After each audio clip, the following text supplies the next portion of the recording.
Hi, folks, and welcome back to the Star Wars Library, where Star Wars is in print, and we're going back to the Marvel comic books today to talk about two issues, 51 and 52, both by David Michelinie. And it's actually called, or issue 51 is called The Resurrection of Evil, which is actually the title of this trade, Volume 3 of the Marvel Star Wars trades we've been going through. So this is the issue here.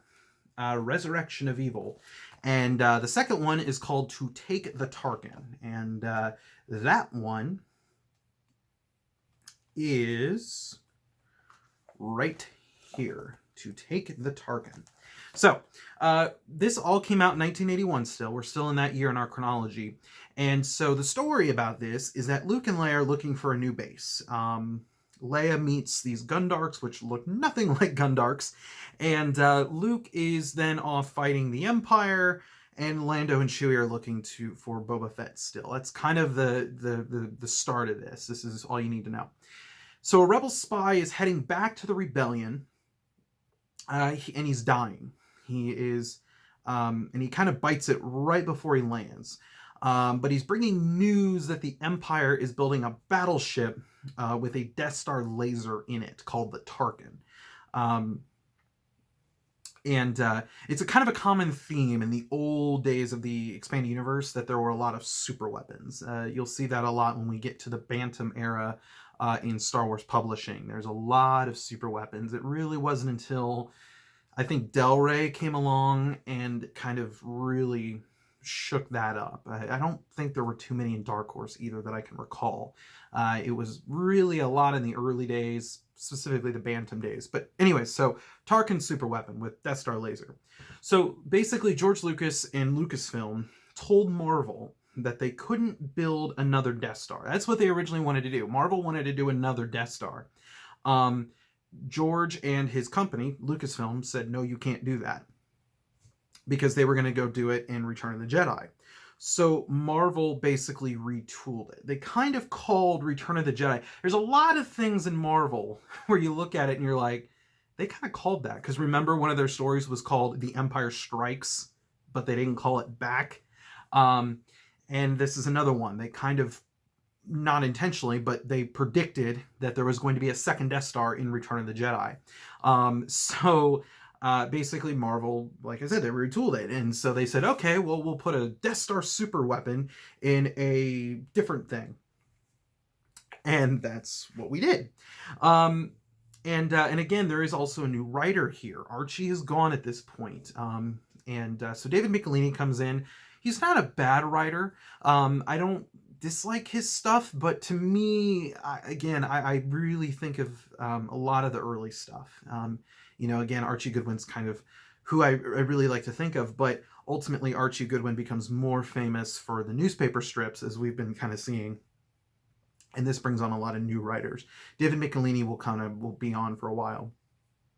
And so basically Luke goes undercover in this to sabotage the super weapon, and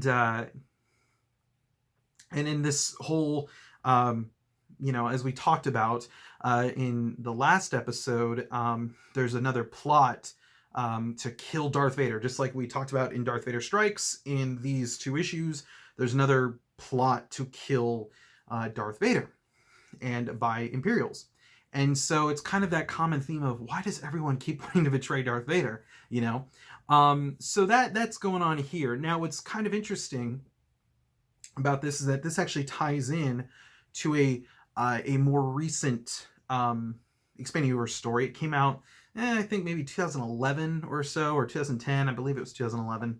And it was in the special edition of Star Wars Insider. This one you did not get if you subscribed to the Star Wars Insider magazine. This one was something you had to get off the racks, which I hear ticked a lot of fans off.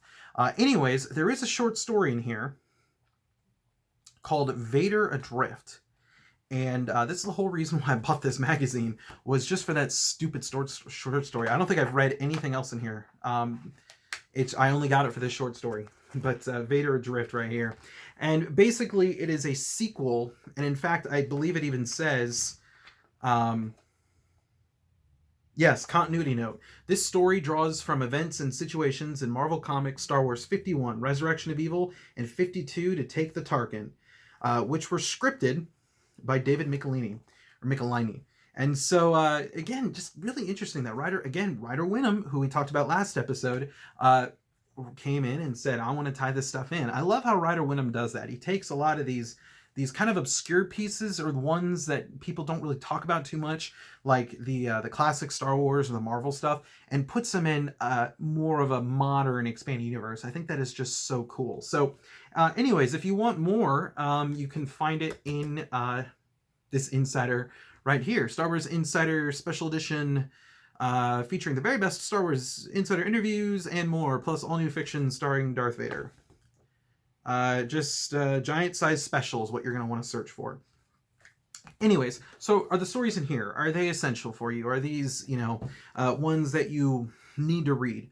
No, they're not. Not even really for Marvel readers. I don't think this is too essential, but it is a very memorable and it is a very impactful story to the Marvel series. So while it might not be the most exciting or grand story, it still might be worth your time if you are a Marvel reader, and heck, even as a modern reader, maybe you might want to. I don't know.